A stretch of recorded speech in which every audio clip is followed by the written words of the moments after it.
some questions for you this evening that's on our minds. Yes, yes. What initially drew you into the hair or beauty industry? Well, it started really with my dad. He bought a pair of clippers. He taught me, he didn't really teach me how to do hair, but he said I need to learn a skill. So I started as a barber in my neighborhood, and it was really, I didn't have an idea what I was doing with the clippers. So I just kind of started playing my brother's hair and started cutting hair, and one thing led to another. I was doing everybody's hair in school, the neighborhood. It got to be really crazy.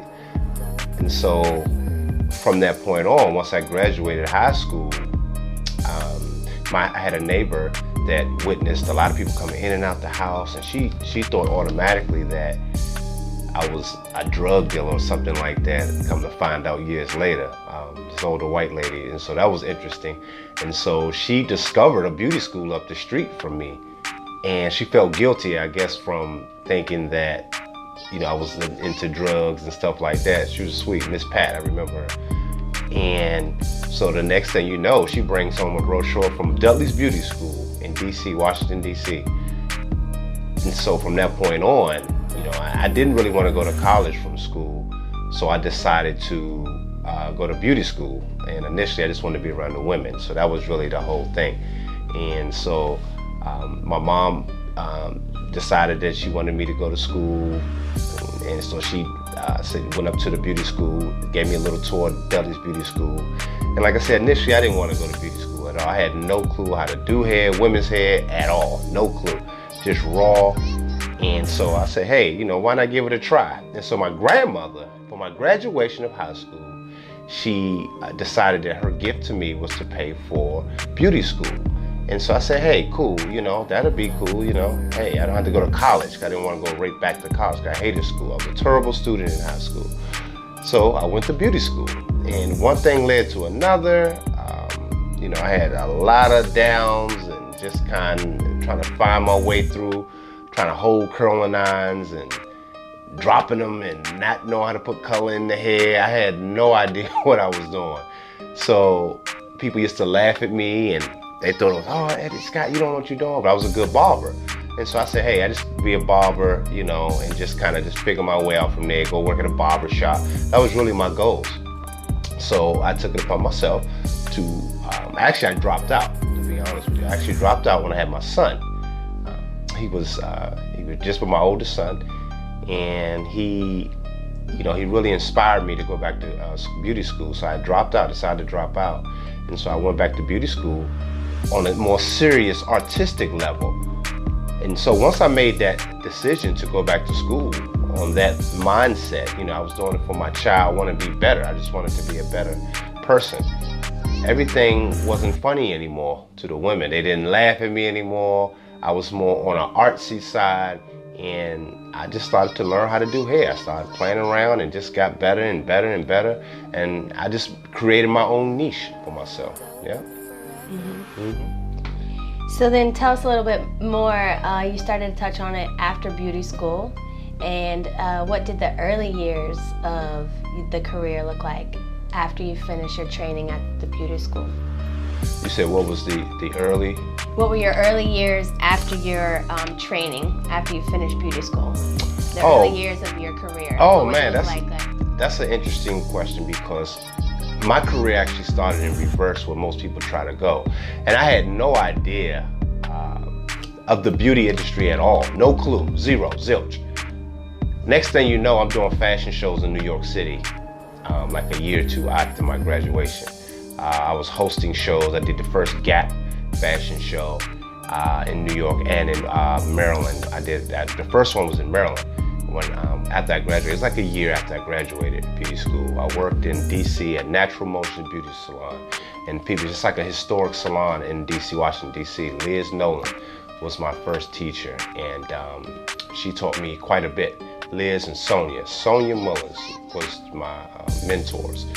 And so they took me under their wing and trained me. And so from that point on, I was working in New York City. I was doing New York Fashion Week and had no idea. I did cover of Vogue. I did Elle magazine, Bazaar. There's so many companies and runway shows of places. In other words, I didn't never dream of doing that. I had no idea where I was at. I was just working because that wasn't a goal for me because I didn't know anything about this stuff. Hey, we just booked you to do Iman's shoot, her cover. I'm like, okay, cool. I didn't even know who Iman was. So next thing you know, I'm doing the shoot and cover. And so I was going everywhere. I was going to Miami, New York City. I did a couple things in LA. And without even knowing this is what I was going to be doing. So people were booking me for more artistic. And it's so cool to see some of my work now. Like when I look back at some of my old magazines, I wish I would have kept some of the other stuff. I try to find it, but it's kind of hard to find, search through. There's been so many publications since that years back. But I was doing quite a bit, you know. And so, you know, my career was actually in reverse what most people are trying to get to nowadays. So that was interesting, to say the least. And so obviously you're a minority business owner working here in the greater DC area. What obstacles have you faced in your career thus far or overcome as a minority business owner to build your salon that you've done so far and all the different paths of your business that you've created? Well, it was really challenging because I never saw like I said earlier, I never saw myself as being some type of big mogul beauty industry guy originally. I just wanted to be the best hairstylist I could be. And I think that translated to my success as well. But it was challenging because I didn't understand, even in this industry, in the beauty industry, it's a lot of racism that's in this industry. You would not really know that until you start to climb that ladder. And being a young African American man that is straight, you know, I was faced with a lot of obstacles. You know, oh, Scott, you can't do this. Oh, Scott, you can't do that. Oh, you can't do that. I'm like, why can't it? Well, you know, you just can't do. So it was trying to whip me into shape because I was really a free-minded person. Like I said originally, I was a free-minded, free-spirited guy and an artist, you know, so I didn't see any boundaries. As long as I wasn't harming anybody, you know, I was always respectful to people, but it was a challenge because I guess to this day, I think that once I found out later that I was more of a threat to a lot of industry people. They thought I didn't know anything, you know. I mean, the stories it's just endless of just the craziness when I look back once the dust settles, and that the intimidation was really there, and I had no idea because I was always a person that wanted to build and create with other people, but they didn't see it as that. They saw me as opposition, as, you know, a challenger to their position, you know. So it was some tough roads, man. I mean, it was really some tough roads, man. But, you know, that's a story in and of itself, that subject, you know, just going through the whole thing, being an African American man, straight, that's in this industry, battling to this point to get here. I mean, that's really, you know, it's very tough and very difficult to do. And I stress to other people, just focus on themselves, get themselves better, and to work really hard to challenge yourself. And that will push you to the levels that you would never see before. And along that same vein then, I would say, knowing the challenges that you've faced and overcome, is there any one particular experience, hardship, or challenge that you've faced so far in your journey that taught you a really invaluable life lesson that you've been able to carry into your business and your business model now moving forward? Ooh, well, a valuable life lesson that I've learned through all of this, I mean, this is interesting. I actually have this tattoo, this flame here. A lot of people ask me, what is it for? Well, I can tell you this. I didn't say this in the beginning, but when I was 18, I had got a disease called cellulitis in my wrist. Now, a lot of people don't know this, but my wrist was swollen like a grapefruit. I mean, it was crazy. And I cried and cried as a grown teenager. Imagine the pain. And so there was a real threat, a legit threat that I was going to lose my arm. And a lot of people don't realize that, my right hand. And I went through so much therapy. They had specialists come in, and that was really scary for me. I thought I was going to lose my arm. You know, that's when I was really cutting hair, and I was kind of building myself up. And like I said, I just had my son, but I was out of commission for months. And that was very scary for me. And for these doctors to think that possibly that I had to lose my whole arm. Just imagine a young teenage boy, you know, going through those thoughts. And I'm thinking like, wow, man, I'm just starting to get going. And there's a grave danger that I can lose my arm here. And that's what the tattoo stands for. It wasn't just for show. It was, you know, it has created a lot of money, a lot of opportunity for me, this arm, since that has happened. And so one of the challenges from behind that is that I had to learn how to use my mind and to figure out ways of just being a better person, even at a young age. I was reading more. They gave me time to read up, and that's an excellent thing that you asked me, because I was reading more about color. I knew nothing about color, but I had to learn. I failed the test twice. No, 3 times. I'm sorry. I failed it 3 times and passed the 4th one. And the challenge, I didn't understand none of the stuff in school. I didn't do no reading. So remember, I was terrible in high school. Didn't do any projects. I hated school with a passion. So the challenge was to learn how to read and to gain study habits. That actually helped me to this point now. And it really pushed me to read, knowing how to get order. I was not taught that at all in high school. So once I went to beauty school, I skated through because everybody liked me. The same with high school.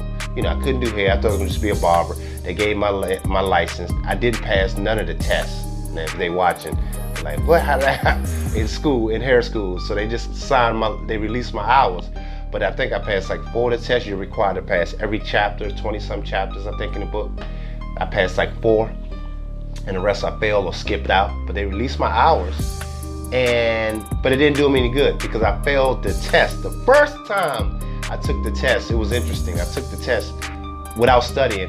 Went through A, B, C, like how the monkeys would push buttons. I went through and did that. And you need a 75. A lot of people don't know this story. You need a 75 to pass. I got a 74 first time. And you know what that did to me? It made me say, oh, well, I can go back, just study a little bit. I can just pass that fine color. It got worse and worse and worse.